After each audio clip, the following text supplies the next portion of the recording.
So huge comparison video for you today. We're going to put the TaylorMade SIM2 Driver up against its replacement, the brand new Stealth. The Carbonwood is carbon outperforming titanium. We're going to find out in this particular video. Okay, so we're going to jump straight in and we're going to start off with SIM2. We're going to hit some shots with this. We're going to do it a little bit different today. We're going to hit 3 shots with the SIM2, 3 with the Stealth, back into another 3 with Sim, and then again back in the final 3 with the Stealth. Got same shaft playing in both these heads, both 9-degree heads, both set at 9 degrees, so pretty identical.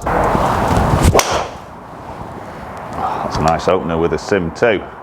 Now we saw some really good performance with SIM2, the sound, the looks, and this is the big difference maybe with the difference between these two drivers. Is definitely the look is very, very different. So obviously with the SIM2 we saw some great feel off this club, some really good sort of performance, been very popular in the fittings. Obviously we see that carbon sole, carbon crown, but I think the difference is here now is a very different look in comparison to Stealth. Stealth's obviously blacked out, which we're going to look at a little bit more deeper in a moment. And obviously we've got that big talking point with the carbon face now. And that talking point is all about ball speed, and that's what we're really going to have a look at today, is the difference on that ball speed between these two products. TaylorMade are claiming there's a significant difference of ball speed.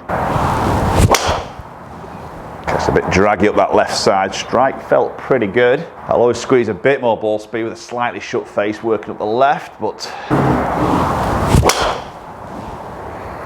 oh yeah, that's a good strike. Great launch of that ball. That could be quite a nice sort of carry distance on that. Good control of that spin number, good ball speed. So I've hit all those 3 really central there. So let's move into the Stealth. So I've just taken the shaft out of the SIM2, put it into the Stealth, and just have a look at comparison that sole plate there in with these two drivers. Obviously we've got the reintroduction of the movable weight in the Stealth Plus. So with that 10 gram weight we can move heel toe to suit maybe that strike location for certain golfers to help get mass more behind that strike point. Looking then in that playing position between these two, obviously the colour difference is massive. So we've got a dark carbon crown, we've got now lost that white edging, that blue lip sticking around the back, we've got a black gloss edging, which I think looks really cool, very Stealth-like as with the name.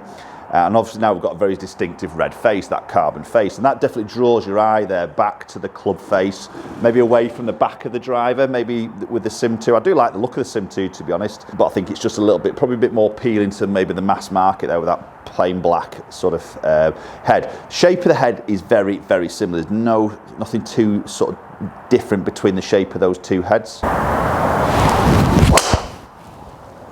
Oh, that's a lovely shot to start off with.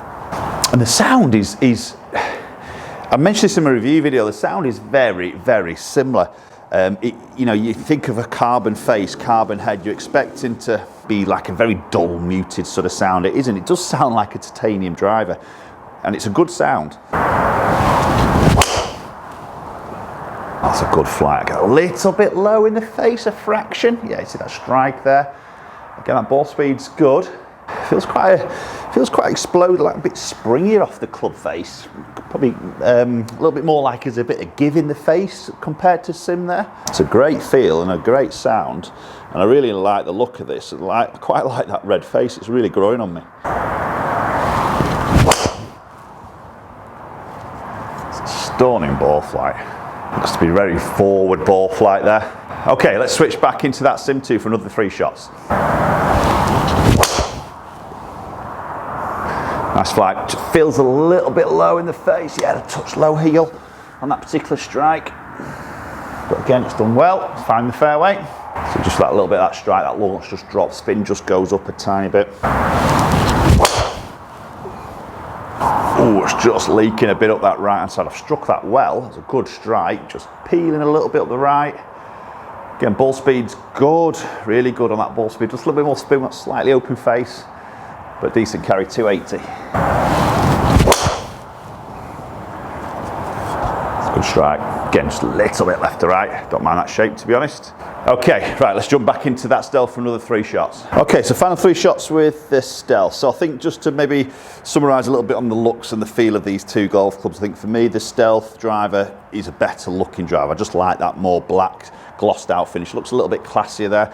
And I quite like that red face. As I say, it's growing on me. It does draw your eye more to the front of the club face with alignment and everything like that. It looks really, really good. I think feel-wise there, as I say, it's not a sound I was expecting to sort of feel with that or hear with that carbon face, but it does sound very much like a titanium driver. Probably just a little bit more springier feel off the face, a little bit slightly more muted against SIM, not quite as hard feel off the club face. Again, that's a feel, it's a personal sort of take on that, isn't it? Felt a good strike.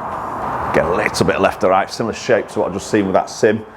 Good strike, good launch, good spin, decent carry. The other thing we maybe need to talk about here is the price difference between these two drivers. So obviously SIM2, when it came out, was, and it still was priced throughout the whole of its sort of life in a way, was £399. Stealth is coming in at £499. So there's a big jump of price in this, and that's for the Plus. The non-Plus version without the adjustable weight is £469, slightly cheaper. So considerable jump of money there, isn't it, with regards, it's into that sort of tight list price point area.